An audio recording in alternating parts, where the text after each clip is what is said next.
Trending tonight, the Napa earthquake is still the #1 story across all our platforms. Tonight, we're asking our Facebook fans, are you considering buying quake insurance or retrofitting your home after all that has happened? Well, Layla says, we had it 6 years ago. The deductible was $18K and didn't cover a whole lot, basically a down payment for a new house. We ended up just dropping it. And Carol in Santa Rosa writes, it's super expensive and the deductible is way too high. How can anyone afford it? Well, we asked our Consumer Watch reporter Julie Watts to weigh in.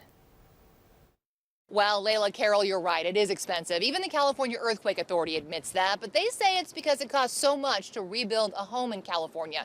The average cost for an earthquake policy statewide, about $860 a year. But in the Bay Area, that number's closer to $2 grand. And I can tell you, folks in Napa, many of them saying even though they had a policy, it didn't really come in handy because the deductible was so high they didn't sustain enough damage. Well, the California Earthquake Authority says only about 1 in 10 Californians actually has quake insurance, and surveys show that number is only going to go down, most likely because, you guessed it, the price.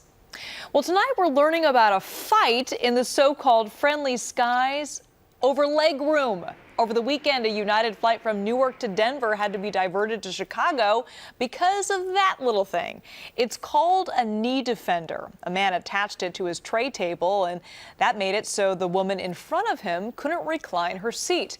They got into it. She threw water in his face, and both ended up getting kicked off the plane.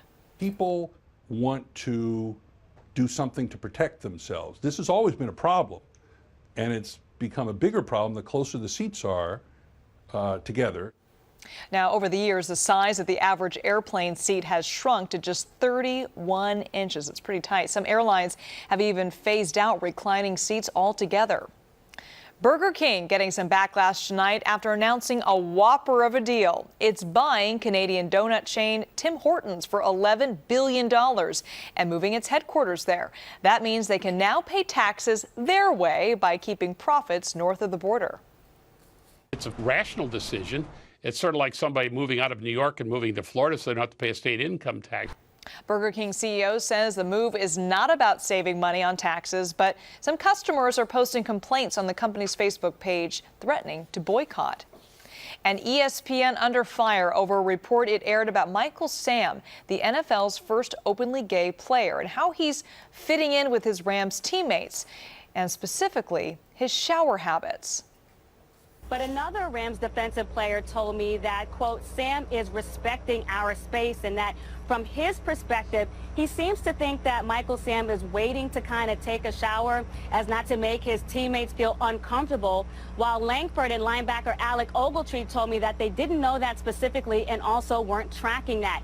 Now, well, the reporter goes on for almost another minute, and pretty soon the social media world was all over it. Sam's teammate, Chris Long, was quick to defend Sam. He tweeted this: "Dear ESPN, everyone but you is over it." Uncle Jesse and the gang could be making a comeback, TV Guide reports. Producers of the popular 90s sitcom set in San Francisco starring John Stamos, Bob Saget and the Olsen twins are considering a revival. So far, the original cast members appear to be on board, with Stamos leading the charge. Right now, all we know is that it's in its early stages of development. So what do you think? Should they bring it back? Love it or hate it? One thing is for sure, it's a ratings boom. And right now, the show's primetime reruns alone garner an average of 1.5 million viewers on Nick at Night.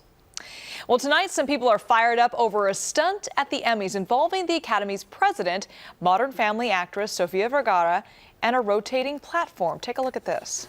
What truly matters is that we never forget that our success is based on always giving the viewer something compelling to watch.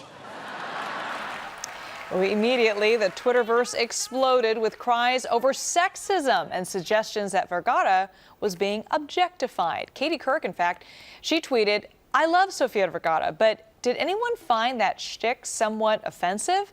Well, here's Vergara's response. So I absolutely think it's ridiculous, and it's somebody who started this, who I know who she was, has no sense of humor and should lighten up a little bit. She says the stunt was a joke and symbolizes someone being hot, funny, and able to make fun of herself.